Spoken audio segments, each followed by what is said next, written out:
The moment you explain yourself, you hand them the leash, and they tighten it without words. You're in the office, at the meeting table, watching it happen in real time. Someone talks over you like it's normal. You keep your tone friendly, keep your posture soft, keep the peace. But that's not the real reason you stay calm. You're trying to stay liked. It starts as a small inch, a little overstep you ignore. Then it becomes the way you are treated. Do you remember the first inch? Quiet people get misread. Then they get used. Later, an email thread rolls forward without you. Your name is volunteered like a tool on a shelf. No one asks if you agree. They assume you will adapt. It doesn't look like disrespect. It looks like teamwork. But that's not the real reason it stings.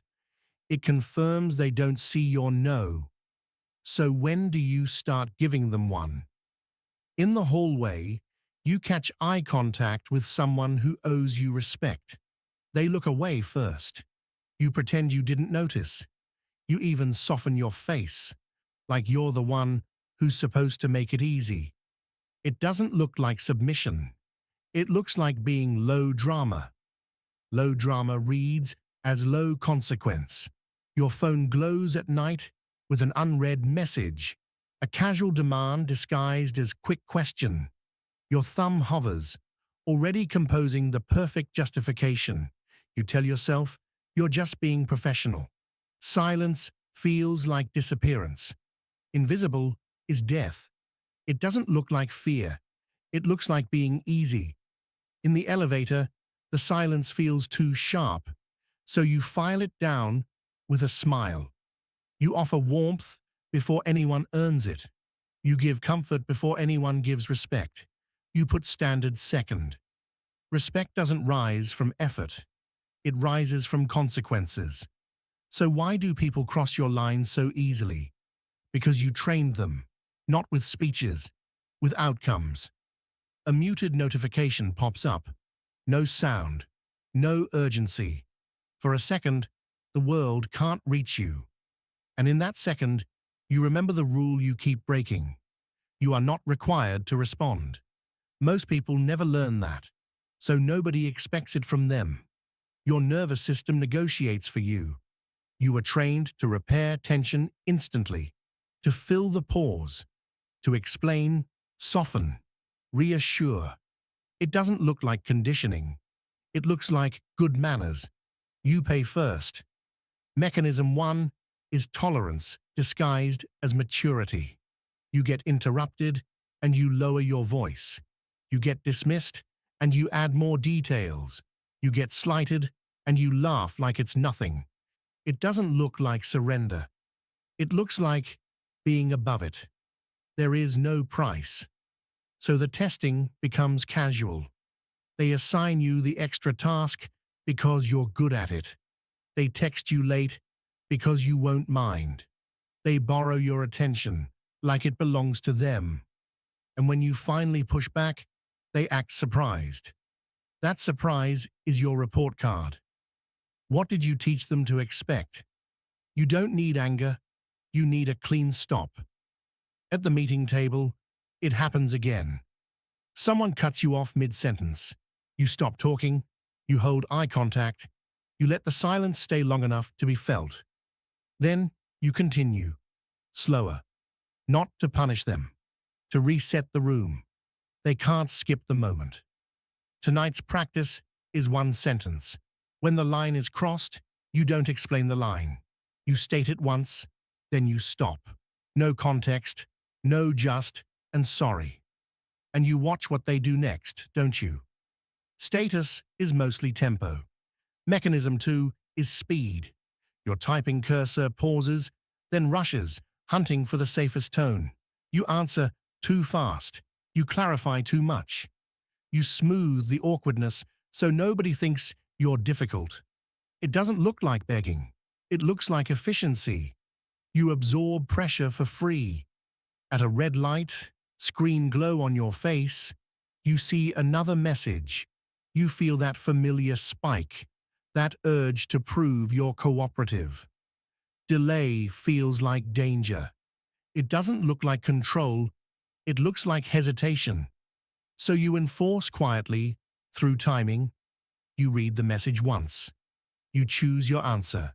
You wait, not as a tactic, as a boundary for your body. Their pattern breaks.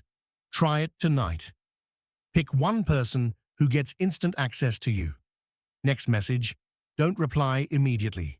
Reply once, clean, short, no apology, no extra warmth. Then notice what changes. Do they respect the boundary or do they punish it? Nice is a contract. Mechanism 3 is the mask of agreeableness. You say yes, so you don't have to feel their disappointment. You stay in the doorway with your hand on the handle, listening to one more request. You smile while you're already tired. It doesn't look like self-betrayal, it looks like being a good person. But here's what you miss. Your niceness becomes their access key. Access becomes entitlement. And once someone has a key, they don't ask politely. They turn it. So what happens when you quietly change the lock?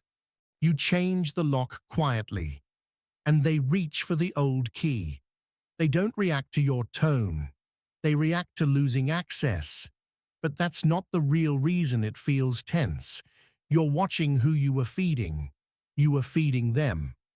The nicest person is easiest to manage. Mechanism 3 is agreeableness as self-defense. You say yes, so you don't have to watch their face tighten. You overgive, so you don't have to feel rejected. It doesn't look like survival.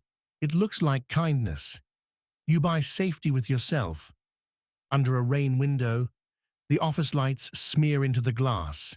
You replay the moment you wanted to say no. You didn't. Now your chest tightens for no reason. Here's what you miss. Your body reacts to the lie. Your body knows. Peace that costs you isn't peace. It doesn't look like a prison. It looks like being understanding. Back at the meeting table, you take notes like a good soldier. Someone assigns you a task that isn't yours. They don't ask. They place it. You smile and say, "Sure, I can handle it." But that's not the real reason you agree. You're trying to avoid the moment their opinion changes. You fear the shift. You pay with your time. Then you pay with your identity. In a chat thread, you watch the typing dots appear, then vanish, then appear again. A message lands, sharpened just enough to provoke you. You feel the urge to explain yourself into safety. You almost do it. Then you tap mute.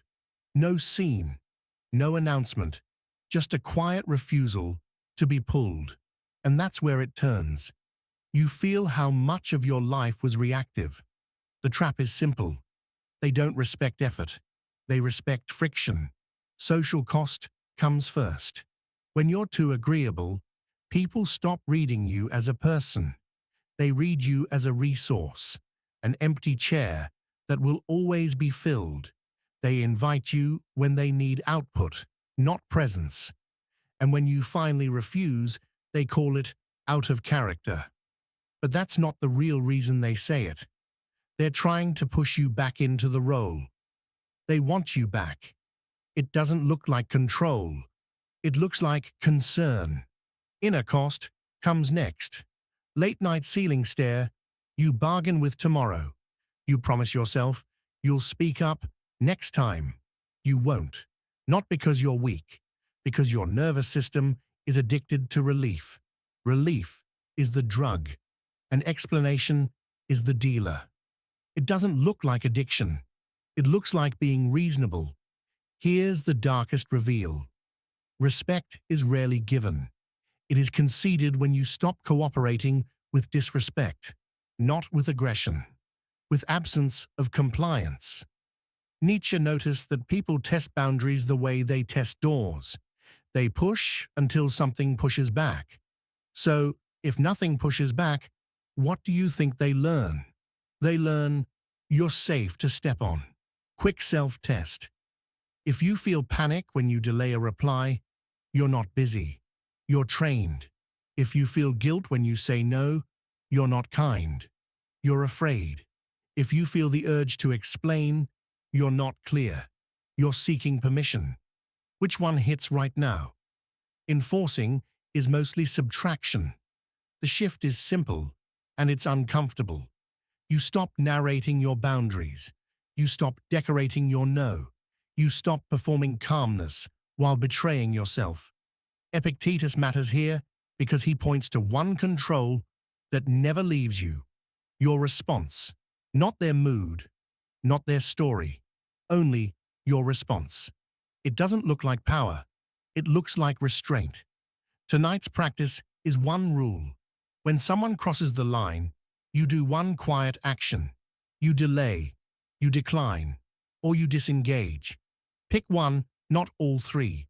Then watch how fast the dynamic changes.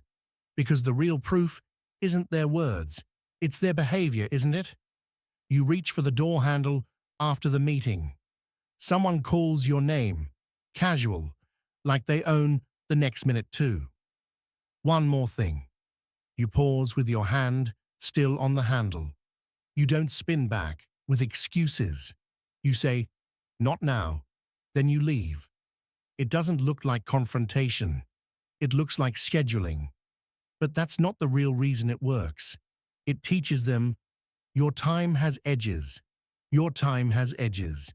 In the elevator, they try to pull you into nervous small talk. You let the silence breathe. You don't punish. You don't perform. You simply don't rush to make them comfortable.